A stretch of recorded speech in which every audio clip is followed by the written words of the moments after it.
Bonjour à toutes et à tous et bienvenue sur la chaîne de Tank Passion. Aujourd'hui, nous allons parler d'un char français, vous l'aurez certainement compris, il s'agit ni plus ni moins de la MX-13. Vous remarquerez dans cet épisode que de 1952 à 1985, le petit char français a eu une très longue vie, en faisant le tour du monde sous diverses déclinaisons.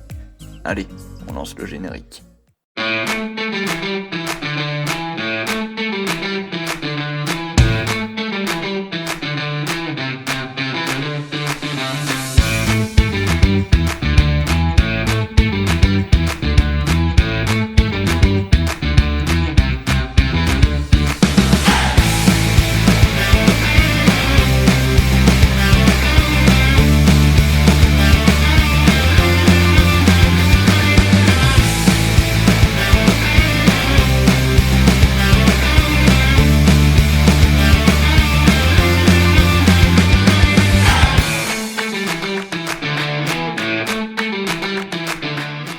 Conçu entre 1945 et 1949 dans les ateliers de construction d'Issy-les-Moulineaux, d'où proviennent d'ailleurs les trois lettres AMX qui signifient respectivement Atelier Moulineaux.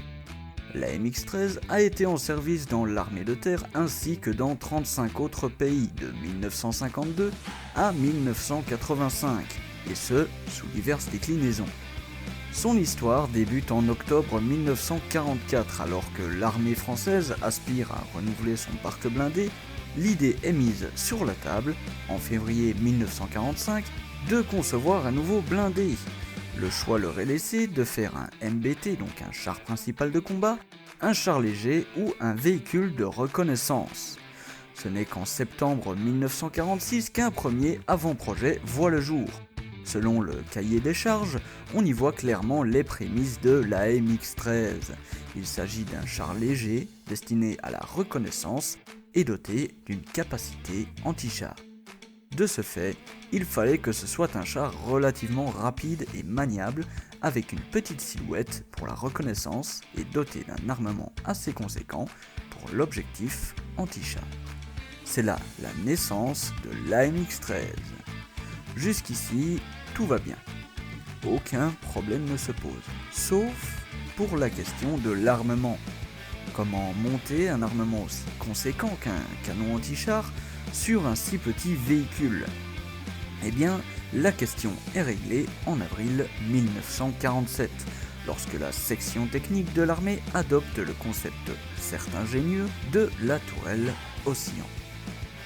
Le défi est alors lancé à 4 firmes françaises de concevoir la tourelle: AMX, Renault, FCM et la Compagnie Générale de Construction de Locomotives Batignolles-Châtillon.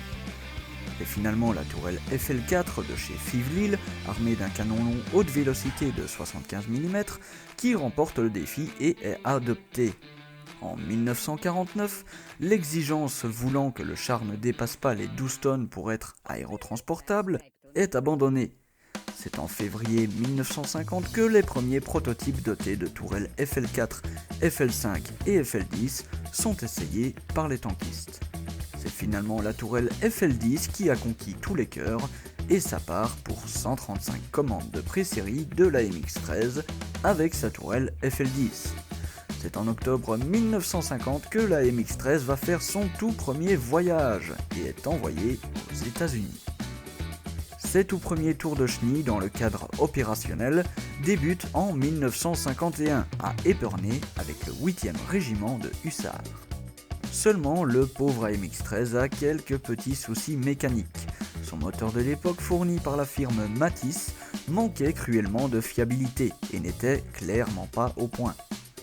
Mais la firme tombe en faillite avant même de pouvoir peaufiner son moteur.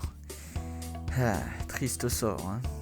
C'est finalement la société Saviem qui reprend le flambeau et fournit un nouveau moteur à notre petit diablotin sur chenille.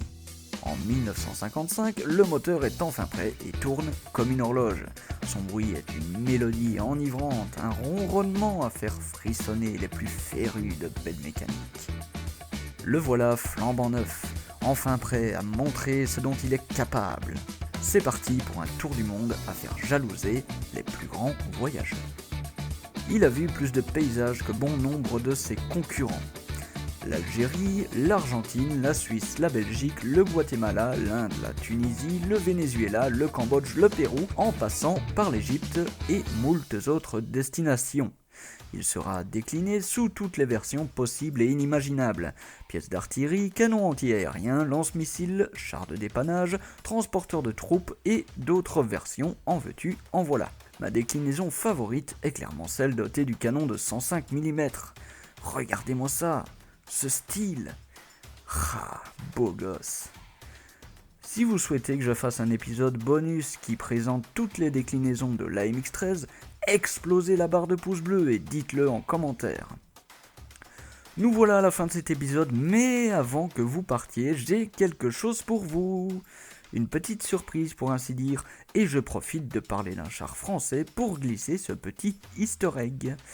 Nous allons relancer la série Tank Actu et avec elle arrivera un tout nouveau format qui je pense va vous plaire. Il s'agit très exactement d'une nouvelle série flambant neuve avec son lot de petites nouveautés.